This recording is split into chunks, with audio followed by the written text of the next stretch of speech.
Governor Andy Beshear of Kentucky is one of the many leaders across the country competing with the federal government and with other states to secure critical medical equipment needed by hospitals in his state. Governor Beshear joins us now from Frankfort. Governor, thank you so much for talking with us. Give us an update. I believe Kentucky is a state with a population of, what, 4.4 million people. Give us an overall update on how you are handling coronavirus at this point. Well, thank you for having me. And let me start the way I start every time I talk to Kentuckians every day at 5. And that's saying that we will get through this and we will get through it together. Battling this coronavirus is our patriotic duty as Kentuckians and as Americans. And I could not be prouder of how Kentuckians have banded together to address this coronavirus. We address it in 3 ways right now. Number 1 is using social distancing to make sure that we can flatten our curve. And I believe that our people have bought in and are actively doing that. I couldn't be prouder of them.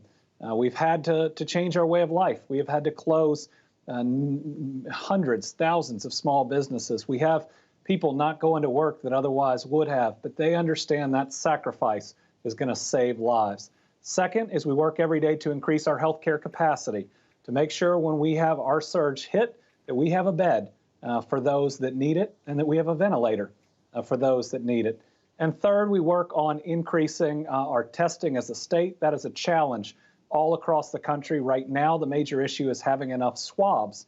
It's not our testing capacity. Now, number 2 and 3 there are limited by personal protective equipment.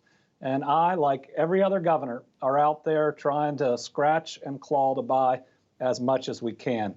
I don't place blame in any of that. And none of us knew about this specific virus 4 months ago.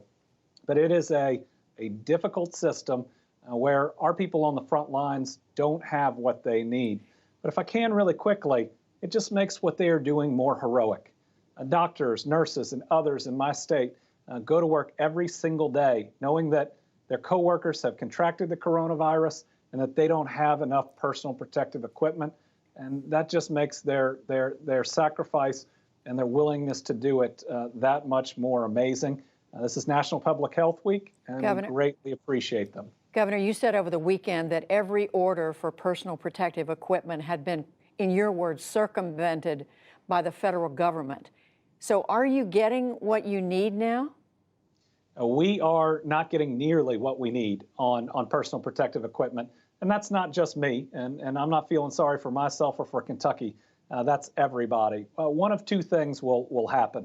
Either an order that we believe is coming in will be diverted by the federal government, by FEMA, and sent to a place that needs it. I know we need it, and there are other places that need it too, many of which have a spike in cases right now, and my heart goes out to them in New York or New Orleans. But the other thing that will happen is those you've contracted with will call you right at the end and say, well, we don't have it, or it went to another place.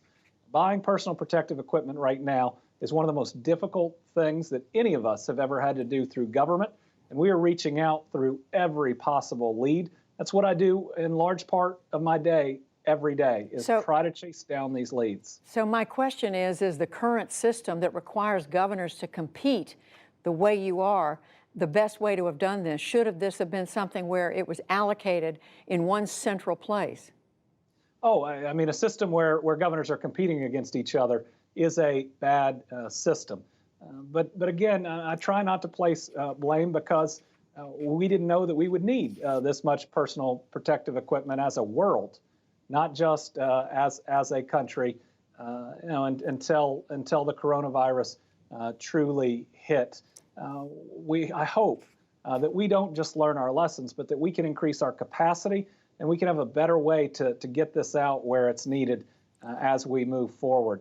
It is tough to say as a state you should go out and get it on your own and then have to compete with the federal government, but we're just doing what everybody else is. But let me mention 2 other ways that we get it, both of which are important. We're working with our local businesses to try to manufacture it.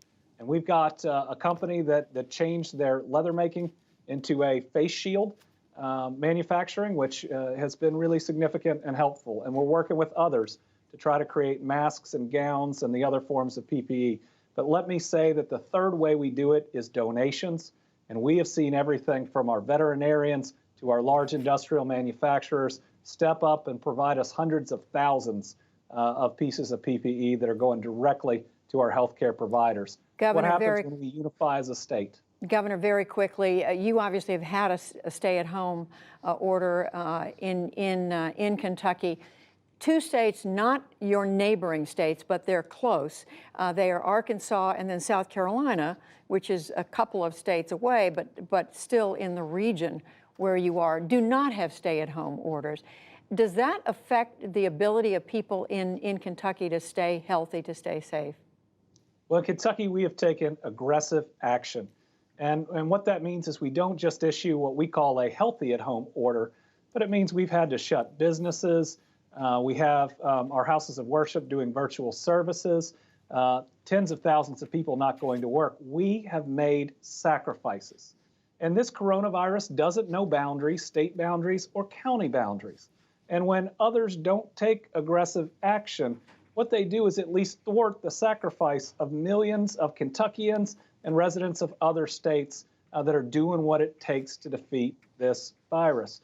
And so I wouldn't ask another governor to look at me and explain it. I would ask them to look at my people who aren't going to work, who's shut down a small business that was their dream because they want to protect each other. This is a test of our humanity, whether we will put each other's lives ahead of our own economic self-interest. I know we're passing it here in Kentucky. We need to pass it as a country.